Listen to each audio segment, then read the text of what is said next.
Hi guys, it's Sophie, and today I'm going to do the second quarter of my reading wrap up. So it's not quite the end of June yet, there's still a few days left, but I thought I'd just get this one out of the way because, you know, wrap ups and everything sort of come together. So if you missed my first video, basically I am reviewing my reading goals 4 times in the year. So I can sort of adjust and I can change things that I sort of have the power to, and I can get closer to the reading goals I made myself at the beginning of the year. So the first category we're going to look at is genre. So little pictures here, I hope. So the genre I've read most of still is fiction. It's actually increased a little bit since last time, and the dystopian has been taken over a little bit by the thriller, which is good. I've definitely felt like I've been reading more sort of literary fiction novels this year than I had last year, and I'm quite happy with the spread of different genres I have. I haven't read an awful lot of sci-fi this year, but I'm not particularly missing it, so that's fine by me. And in general I feel as though my genres are about where I want them to be. And the next category is the age range of the books that I'm reading. So I've actually risen my adult reading to 68% from 62%, so that's good. That's getting closer to that sort of 70–75% I spoke about in my last video. I am reading through my TBR, so as I said last time, it is kind of limited, but it's good to see that I am raising that up, and I think also I'm buying more adult books, so sort of filling those goals up, and I think if I keep going by the end of the year we'll hit at least 70, if not 75. And if we look at years published, it's pretty much the same as it was last time. I didn't expect it to change that much, to be honest, but I am seeing a little bit more of a bell curve around essentially the present day, or rather last year, which I suppose really is when the books will be well known and will have had sort of, you know, conversations had about them already. So that sort of makes sense to me, and I am slowly sort of gaining some in the, you know, sort of historical books, but that will come slowly for me. That's never been something that I've been particularly good at. And then the next category is author gender. It's almost exactly the same as last time, 1% less male, 1% more female. Again, I would like this to change. I'd like ideally to be as close to 50-50 as I can be, but it's not far off. And it's just sort of, you know, whilst I am reading these books on the TBR, I'm not making much of an impact sort of going out and trying to read books by women, but it would be nice to sort of, you know, have a bit of a month or something of female literature maybe next year. Okay, so the next category is country, and as I spoke about last time, this is one of the ones that I am more worried about and want to change more, and I've actually managed to get it worse. I have more American authors. Again, I'm putting that down to the fact that I am mostly reading books from my TBR shelf, so I'm going to be reading mostly what I would have bought before, and likely will continue the same kind of trends. Having said that, I have read a couple really good books that are completely out of my comfort zone recently. I read After Dark, which I'll talk about more in my wrap up, and I read The Lowland, and I thought they were incredible, and it really has made me want to read books from all over the world. So that's been really interesting for me. I think realistically I am going to have that skew, at least for the rest of this year, but I'd like to, when I'm buying books, perhaps consider, you know, going out of my way to say I'm going to try this, why not? I just briefly want to touch on star ratings.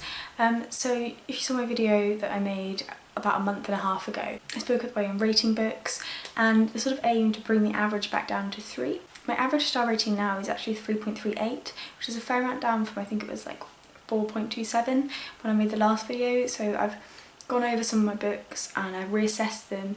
I am still giving the majority of books 4, if that makes sense. I'll show you a picture, but I think I'm getting used to moving books down to be more accurate to what I'm actually reading throughout the year, and it is helping me quite a lot. It's really quite refreshing to give 1 star to a book. Whilst that might seem a bit mean, for me it means when I look back on it I'm not thinking, oh, it's a 3 star, maybe I'll pick it up again. If it's 1 star, it just wasn't my cup of tea. Okay, so the next section is purchasing of books. So I spoke last time about the books I'd bought. I can't remember the exact number, but now where we are now, I have spent £330 and 78 pence on books so far, which is an average cost of £5.32 on a book. To me that still seems quite high. I know I could get the majority of books quite a lot cheaper than that. I would have thought £3, £4, but I am also aware that I do enjoy book shopping, and that will raise that up a bit. I don't think it's unmanageable at all. I've actually technically not bought any books this month. It's the 22nd now. I bought a fair amount in May, but I've not bought anything this month, and it's not sort of really bothered me too much. I am looking forward to having that TBR down. I think that has meant my spending has curtailed a little sort of going through the year, because I am seeing it as such a goal that I can recognise, even though I don't class my TBR as books bought in 2015, that I do really want to see that empty shelf. So I'm not buying so much at the moment, but I'm still not in any way really worried with the amount I do spend on books in a year. And in terms of the kinds of books I'm buying, the spread is very similar to last time, almost identical, with the majority being fiction and thriller chasing up close behind. And then the very last thing that I wanted to touch on is my TBR, so kind of just spoken about that a little bit. I started out the year in January with 74 books on my TBR, and I've been participating in 0 by 16 and aiming to get that down to 0. I currently have 15 books that I had pre-2015 on my shelf still. That's incredible for me. I genuinely can't remember the last time, probably when I was like 16, when I was still in school, that I had so few books on my shelf. I think I have 6 that are purchased this year. So make of that what you will. I count it as 15, if you want to count it as 21, that's fine. But either way, that's so much further back than the 74 I had at the beginning of the year. I'm really looking forward to completing that and being able to go to the library and being able to buy a book on the day and read that book there and then. That's going to blow my mind. I think realistically I will finish all my books, if not in August, then in September, which actually works quite well for me. I'm trying to study at the same time.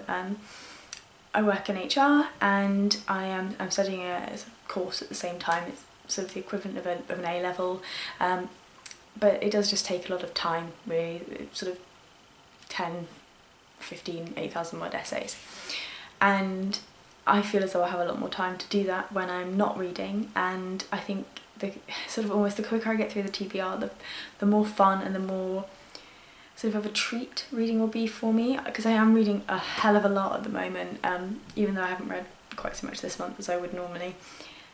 I'm really looking forward to it being something that after a really hard day studying I can go, oh, I'm going to go grab that book, rather than now where it's almost autopilot. I'm like, why am I doing nothing? Where are my books?